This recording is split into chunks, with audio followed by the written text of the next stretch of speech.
Jim. What's up, Sean? Look at you, man. You see you, Sean? You are amazing. You're amazing. You're It's good to amazing. see you, brother. Really good to see you. Very happy to be here in Barcelona. It's very different in person, isn't it? It's very different in person. Yeah. We get to have a hug, and I like a hug. I like a hug too. And life is good. Life is great. When you can have a good friend be in your presence and feed off your energy. You have the best energy in the world, my friend. It's very kind of you. So. And you pump a lot of that into this community. Absolutely. The OWASP community, which we're in Barcelona for Global AppSec EU, and good event so far. I love it here, Yeah. and it's a really well organized event. I'm a big fan of the OWASP staff and all the work they've done to make this happen. So it's great to be here. Yeah, Lauren and team, incredible stuff. Fantastic. You had a couple days of training, 2 days of training? I did 2 days of training. Yes. And how'd that go? Last week I did a 5-day, 8-hour day training, and then I hop on a plane, come to Barcelona, and did a 2-day training Tuesday. So I'm tired, but happy tired. It is a Happy happy tired. tired. Well, you can see the smile. I think I saw you saying hi to some of the students in the hallways as well. So Absolutely. I presume I can only imagine they got some really good stuff from you. So You know what? All 10 of my students, they stayed till the end. So I didn't lose anyone. That's a good sign. that is a good sign. So what excites you about this week? So now we're in the conference now. So the keynote, Sarah Jane's wrapping up the keynote.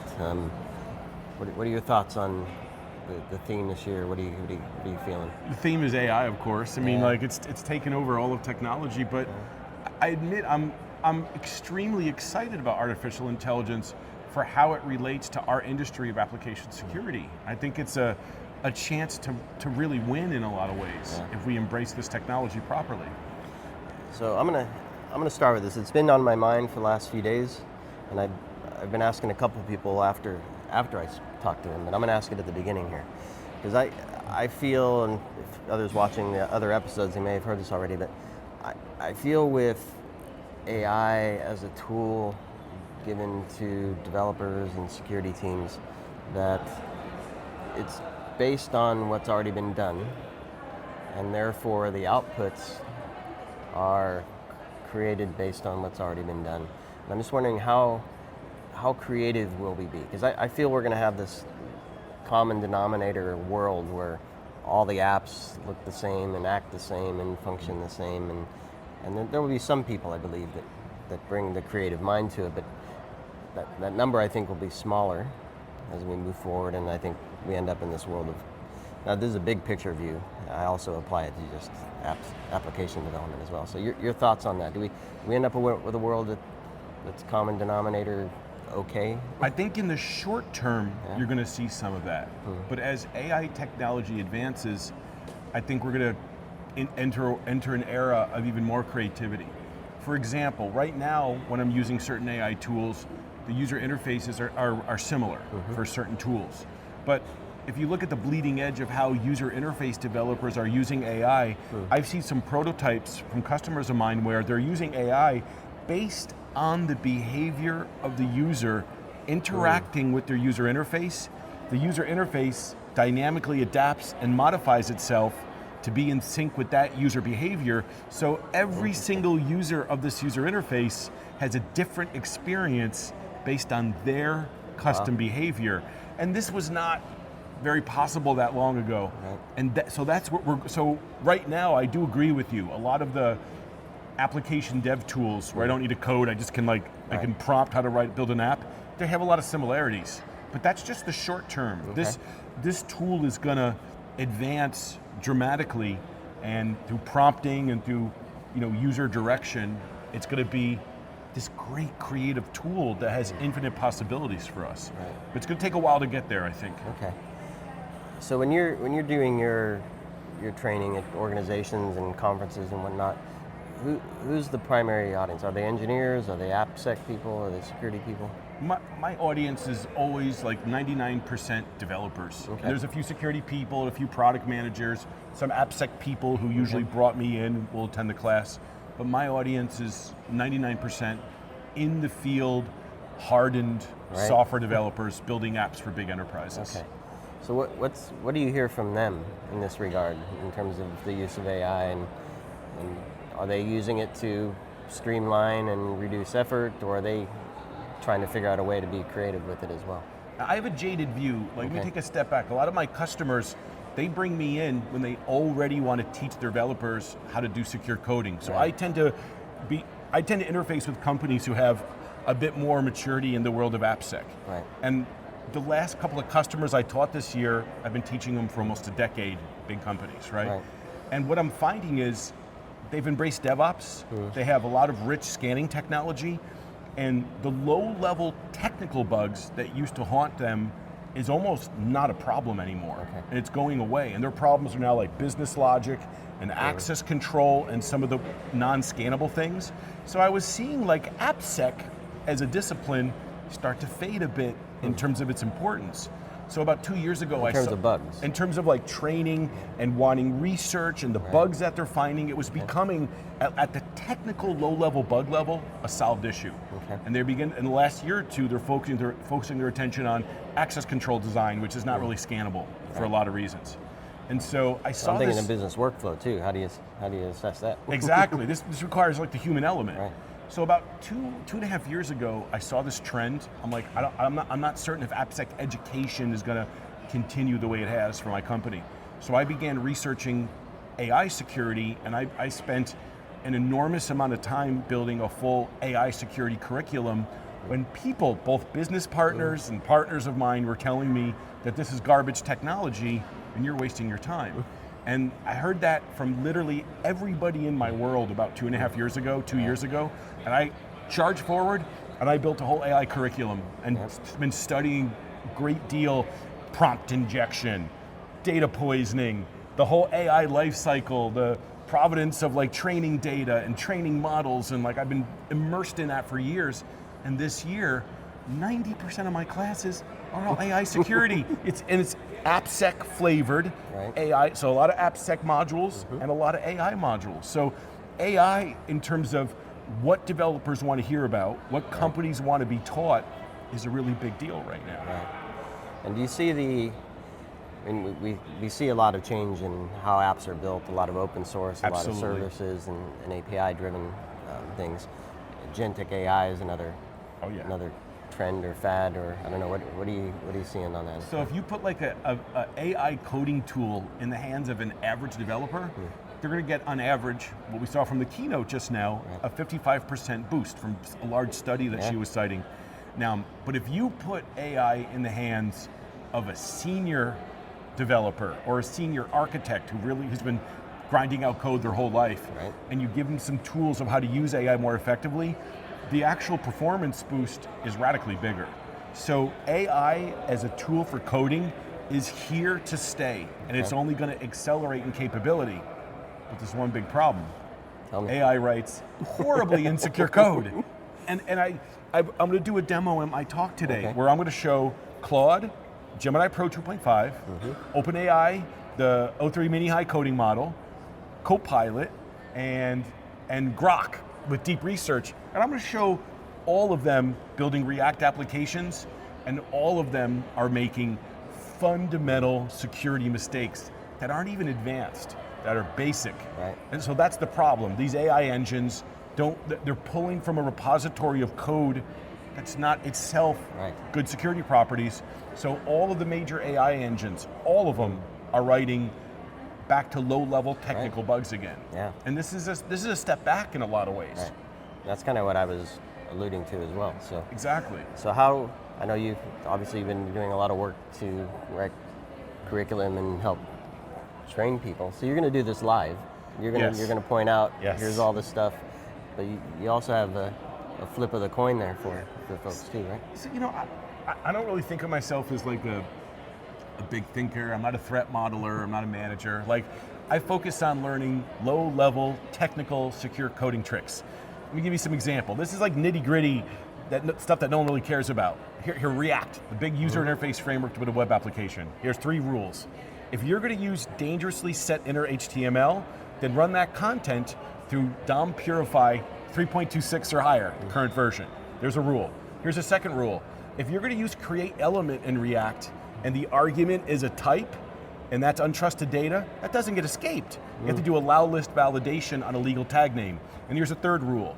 If you have untrusted data as a prop in the create element function, then it's going to get escaped, or you can't escape it, but it can't land in an action attribute like onClick, onBlur, or if it's an open variable, it can't land in a URL handler without doing URL validation. See, I'm losing you. See, it's okay. No, I'm following, but And I'm like, how big is that list though?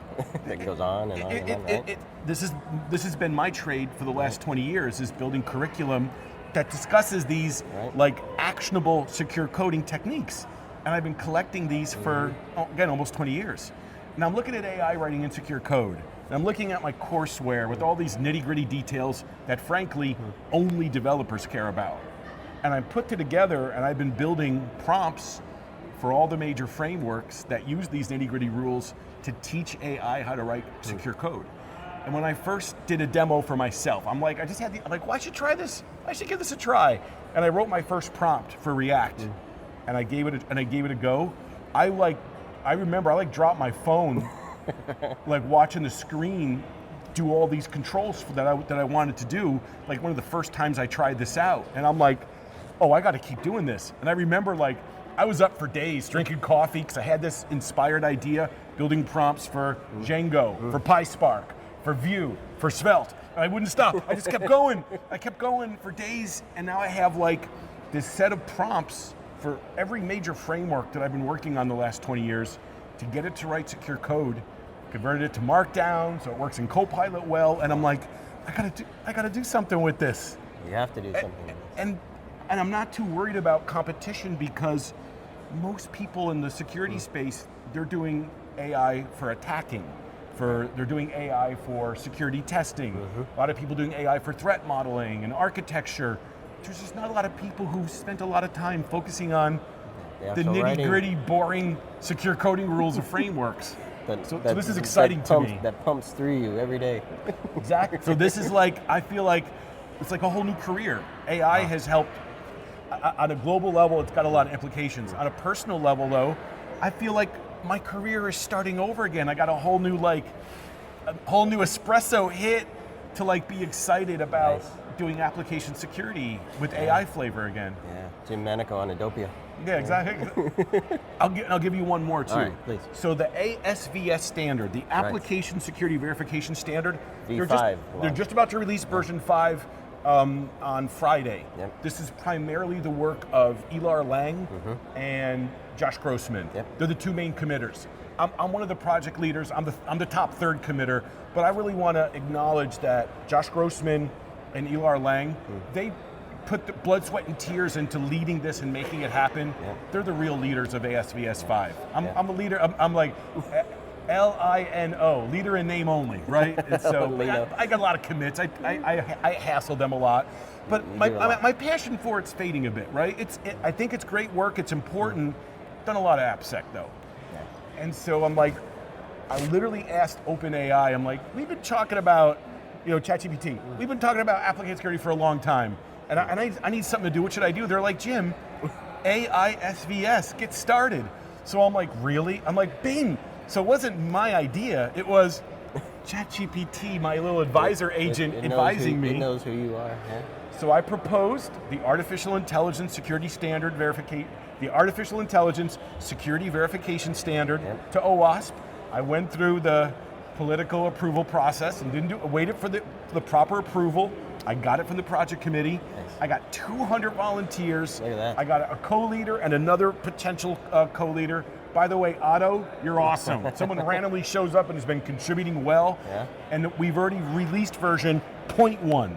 Nice. I used AI to help generate a lot of the rules and to clean it up with other humans. And we have the initial 0.1 version just to give us something to debate. I bet in about 6 months, maybe at DC, we're going to release AISVS version 1.0. Look at that. And it's exciting to be working at OWASP doing this stuff. I love it, Jim. So I think I'm going to be in DC. Let's do it. So we'll have that chat with a few of the committee members. and your co-leaders. Absolutely. I'm actually going to have a chat with Josh and Laura as well. They're amazing. Yeah. I'm going to say it again. These two put blood, sweat, and tears into making this happen. It's just so many people volunteering with suggestions. It was difficult to manage the load of all the volunteers wanting changes. They did a great job. Yeah. I'm very proud of the work that they did. Yeah, two cool guys. I met them yesterday, or saw them here yesterday, and I'll chat with them today. So we'll tell the ASVS story, and then in a few months we'll tell the ASVS story. I'll give you an exclusive. All right. I'll give you the first I love it. like press release on its release. So Nice one, Jim. It's always fun talking to you. Anything else on your mind for the next couple of days? life is great. Life is good. You know, Life is good, right? work hard, be good to people, and have fun. Yeah. Love life, love yourself, love others. Yeah. Yeah, definitely. So I'm asking, and I'll have you address the camera directly. Okay. Asking folks, when I say OWASP, what does that mean to you? I want to say, I think it was you, and maybe, I don't remember if I had you both on at the same time, you and Owen Curie from MedScan. You were, I think, one of the first that connected me with OWASP and gave me that description way back when, probably 10 years ago or something now. But you've been in this space a long time. What does OWASP mean to you now? Tell the folks. I still see it as the Open Web Application Security Project. That's always be that OWASP to me. It's just a name. It isn't it? But I love OWASP the way it is. Nothing's perfect. It's a nonprofit organization, but I've met great people. There's a lot of stickers I had on my badge, right? Like I'm a leader, and I'm a project leader, and I'm a trainer, a builder. I ripped all those off. The reason I love OWASP because I'm a student here. I learn so much from being a part of this community by reading the projects, reading the documentation. So I'm like, my blood bleeds blue. I love OWASP the way it is. I respect the staff. I try to be respectful to the staff. I appreciate the work that Andrew Vanderstock does. I appreciate the work of the board. I appreciate the work of projects. I even appreciate the work of Elar Lang, who did ASVS 5.0. We butt heads a little bit, but that's all right. So I look at this community, I look at the people involved, I look at the way the organization is run. I think it's perfect. Yeah. I love OWASP for what it is. Perfectly imperfect. Exactly. Yeah. A living, breathing organism that's driven by people like you, Jim. And a huge community. I know almost 1,000 people here this week, so it's pretty cool. Fantastic. I appreciate that, Jim. All right, I'm gonna let you go because you have a live demo. I'm ready. 5 or 6 live demos. I'm ready. I'm gonna do this. I'm super excited for you. We'll keep the conversation going, of course. I appreciate you supporting me being here. Seriously, without you, I don't know if I'd be here in Barcelona. It's my honor to be a part of what you do. I cherish that and your friendship and everything. So likewise. Connect with Jim, everybody. Good guy. Do your AI stuff. Be creative. Do it safely. Thanks for listening, watching. We'll see you here on location, OWASP Global AppSec EU 2025 in Barcelona.